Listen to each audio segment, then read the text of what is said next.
If you've ever dealt with an HOA that thinks they own you, stay with me till the end. Because when they called the cops on my wife for changing a cabin lock, they didn't expect who she really was. And let's just say, they froze the second she showed her badge. Before we go on, make sure to hit that like button and subscribe to our channel for more real life justice stories that'll keep you on the edge of your seat. We bought the cabin up north as a quiet escape.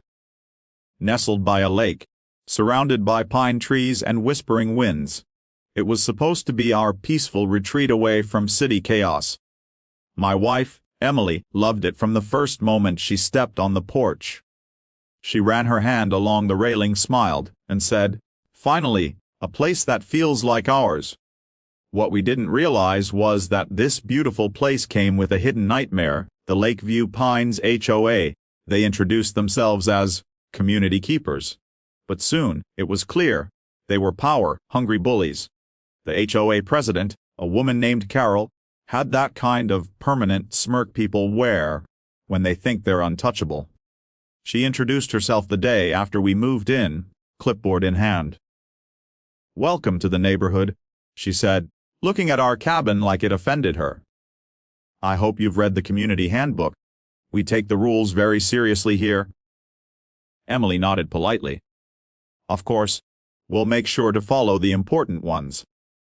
Carol's eyes narrowed. "All of them are important." And that was the beginning of our silent war. It started small. Carol sent notices for things that made no sense.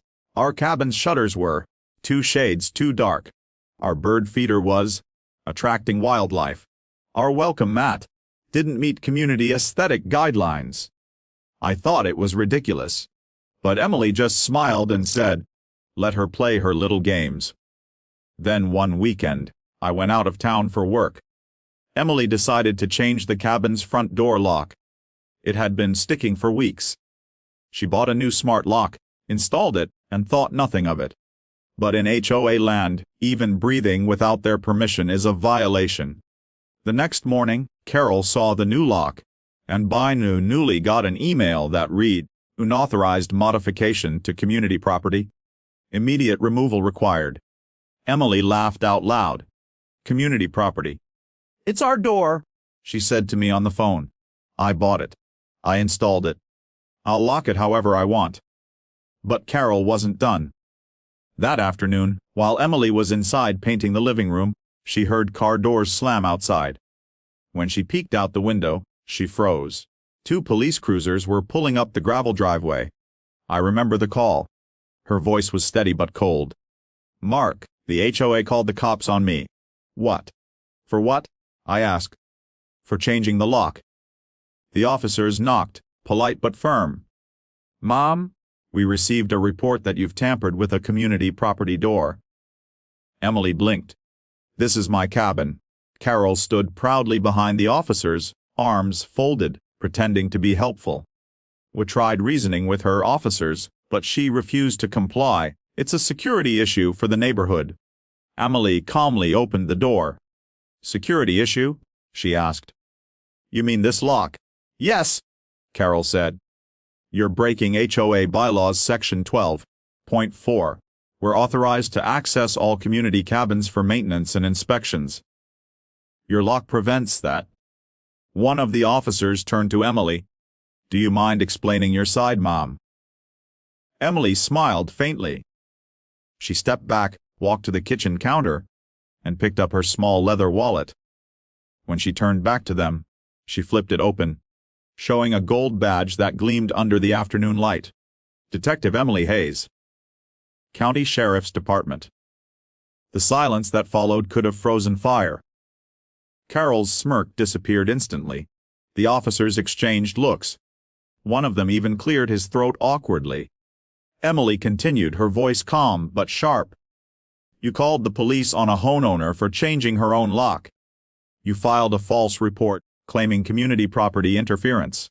You realize that's misuse of emergency services, right?" Carol stammered. I didn't know." "No, you didn't care," Emily said. "But now you do." She took out her phone and snapped a photo of Carol and the officers. For documentation, she added. You'll be hearing from our attorney. The officers apologized, visibly embarrassed. Carol's face turned pale. She mumbled something about misunderstanding before rushing back to her SUV and speeding off. When I got home that night, Emily was sitting on the porch with her coffee, calm as ever. "Wes, what?" she said with a grin. The HOA meeting just got interesting. The following week, word spread across Lakeview Pines like wildfire. Everyone knew about the lock incident. Some neighbors laughed quietly behind their curtains, while others whispered their support. Apparently, Carol's power had made her more enemies than friends. A notice went out for a mandatory HOA meeting. I knew Carol would try to save face. But Emily, she had other plans. When we walked into the community center that Friday evening, you could feel the tension. Carol sat at the front table, her face tight with forced professionalism. Around 30 homeowners sat scattered across folding chairs, waiting for the drama to unfold. "Let's begin," Carol said sharply, tapping her pen. "We're here to discuss recent events involving rule violations and misconduct toward the HOA board."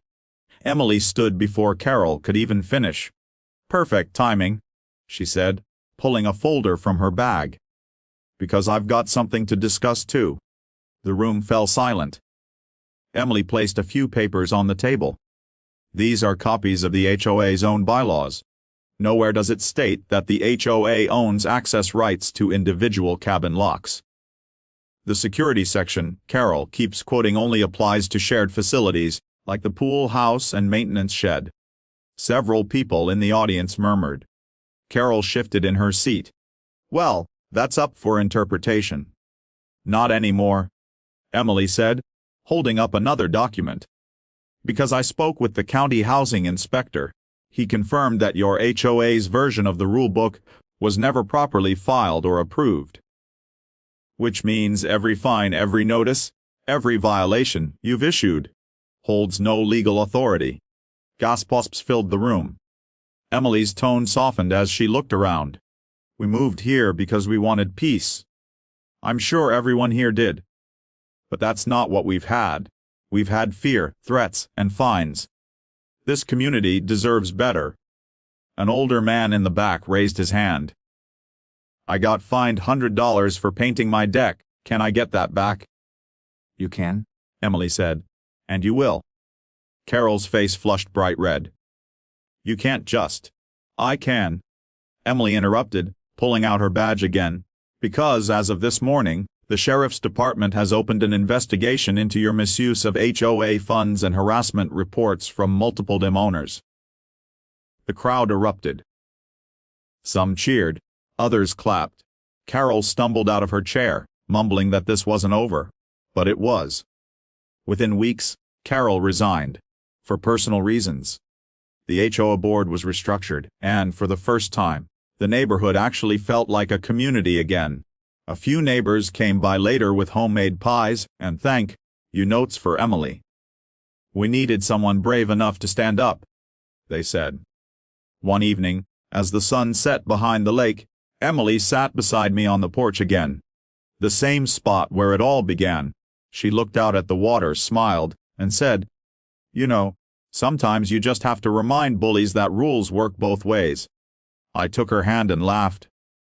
"Remind me never to get on your bad side." She winked. "Too late, you're married to me." We both laughed as the crickets sang in the background, and for the first time, our cabin felt exactly like what we wanted it to be. A home.